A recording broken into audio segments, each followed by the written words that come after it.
जब पशुओं को मिलेगा प्यार और मिल्को मोर पशु आहार तो दूध बहेगा, मुनाफा बढ़ेगा। मिल्को मोर पशु आहार।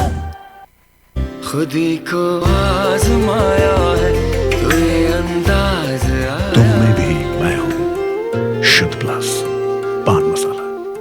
जब नमस्कार, आप देख रहे हैं लोकमंच न्यूज और मैं हूं आपके साथ सत्यम गौर। आपको बताते चले कि औरैया के अजीतमल कोतवाली पुलिस की काली करतूत सामने निकल कर आई है। अजीतमल पुलिस ने लाखों कीमत की अवैध सामग्री बरामद कर घोटाले में लगी हुई है। अजीतमल पुलिस के द्वारा अपने उच्च अधिकारियों को गुमराह किया जा रहा है। सीसीटीवी फुटेज के आधार पर अजीतमल पुलिस के काले कारनामे का एसपी औरैया खुलासा कब करेंगे, ये एक बड़ी बात है। इस संबंध में क्षेत्राधिकारी अजीतमल प्रदीप कुमार से जब जानकारी ली गई तो वो आनाकानी करते हुए नजर आए हैं। तो अहम खबर आपको बता रहे हैं, अजीतमल पुलिस लगातार ट्विटर अकाउंट पर उच्च अधिकारियों को गलत जवाब देती हुई भी नजर आ रही है और एडीजी कार्यालय कानपुर द्वारा ट्विटर माध्यम से औरैया पुलिस को सूचनार्थ और आवश्यक कार्रवाई हेतु आदेश जारी किए गए हैं, लेकिन अभी तक किसी भी तरीके का सही कदम नहीं उठाया गया है। तो बड़ी और अहम खबर आपको बता रहे हैं औरैया से, जहां पर आपको बताते चले कि लाखों की कीमत की अवैध सामग्री बरामद की गई थी, लेकिन इस अवैध सामग्री का कोई भी पता नहीं लग पा रहा है। खबर पर ज्यादा जानकारी के साथ हमारे संवाददाता रामजी परिहार हमारे साथ जुड़ गए हैं। रामजी परिहार, आज से 2 दिन पहले औरैया में मादक पदार्थ पकड़ा गया था। इस पूरे मामले को लेकर अभी तक क्या कुछ कार्रवाई सामने निकल कर आई है? जी सत्यम जी, आपको बता दें कि पूरा मामला अजीतमल कोतवाली कस्बा बाबर का पूरा मामला है, जहां पर अजीतमल पुलिस ने गुप्ता फुटवेयर की दुकान से बड़ी मात्रा में अवैध सामग्री को बरामद किया था। लेकिन अभी तक अजीतमल पुलिस के द्वारा इन मीडिया को जानकारी नहीं दी गई इस दुकान से जो है क्या सामग्री को बरामद किया गया था। लगातार मीडिया इस मामले में जानकारी करना चाह रही है, लेकिन इनके द्वारा कोई भी जानकारी नहीं दी जा रही है। जो सीसीटीवी फुटेज के आधार पर इनको अजीतमल पुलिस है इनकी काली करतूत जो हुई है वो सामने आ रही है। जी, इस पूरे मामले को लेकर उच्च अधिकारियों को क्या कुछ कहना है? जी सत्यम जी, जब इस पूरे मामले को लेकर क्षेत्राधिकारी अजीतमल प्रदीप कुमार से बात की गई तो उनका साफ तौर पर कहना है कि मैं इस मामले में कोई भी जानकारी नहीं दे पाऊंगा, जिससे यह प्रतीत होता है कि अजीतमल पुलिस के द्वारा दुकान से लाखों कीमत की अवैध सामग्री का घोटाला किया जा रहा है। इस मामले में लगातार पुलिस के उच्च अधिकारियों से बात करने का प्रयास किया जा रहा है, लेकिन उनके द्वारा अभी तक कोई भी जानकारी भी इस पूरे मामले में चुप्पी साधे हुए है। साफ तौर पर नजर आ रहा है कि कहीं ना कहीं पुलिस में जो आला अधिकारी हैं वो भी इस मामले में घोटाले में सबले दिखाई दे रहे हैं। जबकि जो ट्विटर के माध्यम से एडीजी जोन के कार्यालय से जो आदेश जारी लगातार आ रहे हैं उसमें जो अजीतमल पुलिस है और ये पुलिस है लगातार उनके आदेशों के धज्जियां उड़ाई रही है। बिल्कुल, तमाम जानकारी साझा करने के लिए बहुत बहुत शुक्रिया आपका।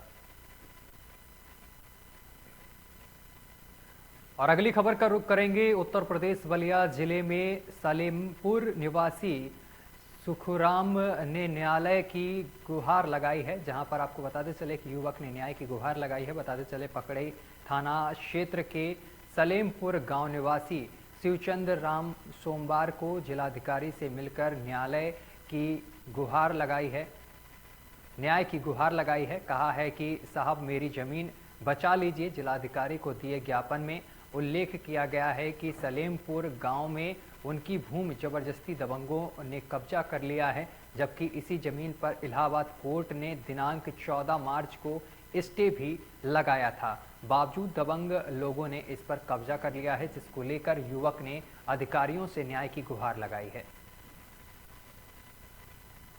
हमारी जमीन जबरियन कब्जा किया जा रहा है। यादव बिरादरी के लोग और चौहान बिरादरी के लोग कब्जा किए हैं। क्या नाम है इनका, कहाँ के रहने वाले ये हैं?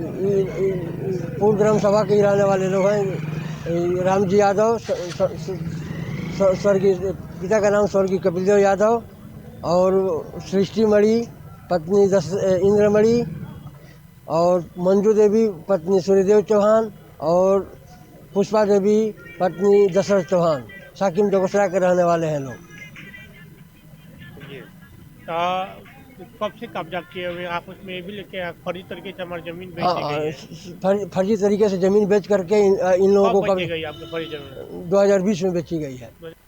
और इधर बुलंदशहर से बड़ी खबर सामने निकल कर आ रही है। संदिग्ध परिस्थितियों में युवक का शव बरामद हुआ है। 20 वर्षीय रामू का शव बरामद हुआ है। 20 वर्षीय रामू की हत्या से इलाके में सनसनी फैल गई है। पड़ोस के जंगल में मिला है युवक का शव। सूचना के बाद पहुंची है पुलिस जांच पड़ताल में जुट गई है। डिवाई कोतवाली क्षेत्र के हरी सिंह सगाना गांव की पूरी घटना है।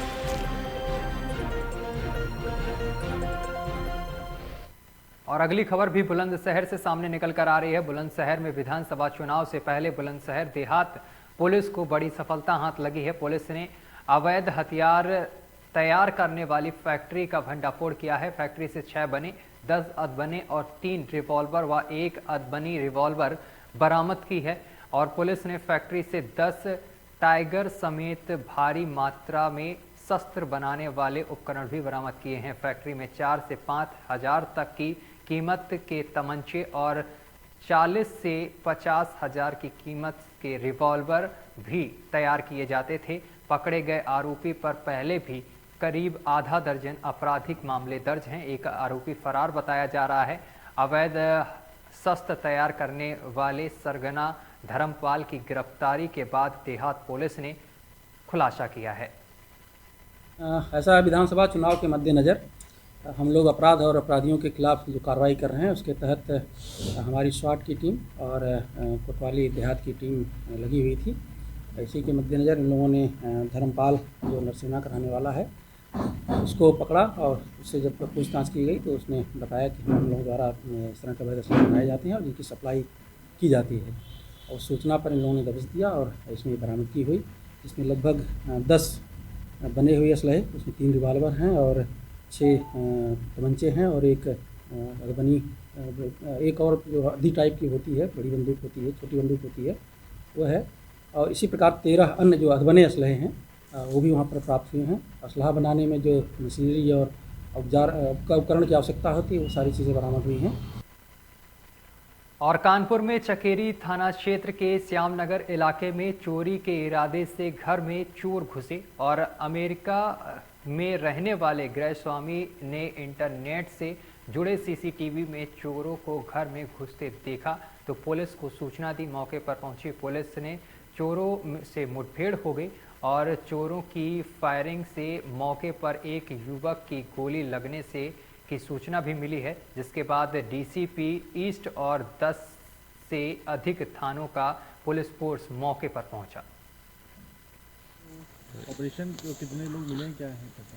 देखिए, सूचना हमें लगभग 12 सवा 12 के आसपास पता चली थी कि एक घर जो श्यामनगर चौकी क्षेत्र के अंतर्गत आता है वहाँ पे कुछ बदमाश आ गए थे चोरी के मकसद से। क्योंकि सूचनाकर्ता जिनका घर है वो अमेरिका में रहते हैं, तो उनके द्वारा जो इन्होंने घर में कैमरे लगाए हुए थे उससे पता चलता रहा। उन्होंने देखा, कैमरे से अलर्ट हुए और आसपास के क्षेत्र के जो लोग हैं उनको बताया। फिर उन्होंने सूचना हमें पुलिस को दी। जब पुलिस यहाँ मौके पे जो लोकल इंस्पेक्टर हैं, चकेरी इंस्पेक्टर, वो आए और कई सारे लोग भी यहाँ लोकल वो यहाँ पे थे, तो उन्होंने देखा एक लड़का जो भाग रहा था, तब उसकी फायरिंग भी हुई, क्रॉस फायरिंग हुई है और उसमें इंस्पेक्टर चकेरी की तरफ से भी फायरिंग हुई है। तो उसमें शायद उसके जख्मी भी है। उसको हम लोगों ने उतार के हॉस्पिटल लेके गए हैं। हॉस्पिटल में अभी उसको एडमिट करा है, इलाज चल रहा है, अभी ठीक है, उसकी स्थिति ठीक है। और कासगंज के सहावर में पहली भव्य और आलीशान नगर पंचायत बनकर तैयार हो गई है। बहुत जल्द नगर पंचायत का उद्घाटन जिलाधिकारी कर सकती हैं। वहीं सहावर चेयरपर्सन जाहिदा सुल्तान ने सहावर में सोरो रोड पर नगर पंचायत बनवाई है। जनपद में पहली इतनी भव्य और आलीशान नगर पंचायत होगी। नगर पंचायत में कई भव्य हॉल बनाए गए हैं। विकास कार्यों में सहावर की नगर पंचायत अध्यक्षता जाहिदा सुल्तान अग्रणी रहती हैं।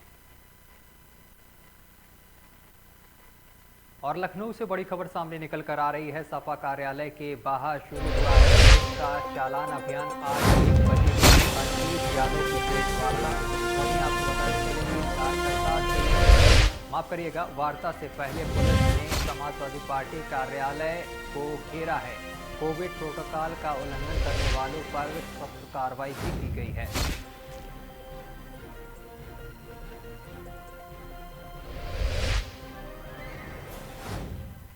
चलिए रुकेंगे एक छोटे से ब्रेक के लिए। ब्रेक के उस पार खबरों का सिलसिला लगातार जारी रहेगा। सोमनाथ पाल प्रदेश सचिव बिठूर विधानसभा प्रत्याशी कानपुर नगर को भारी मतों से विजयी बनाएं।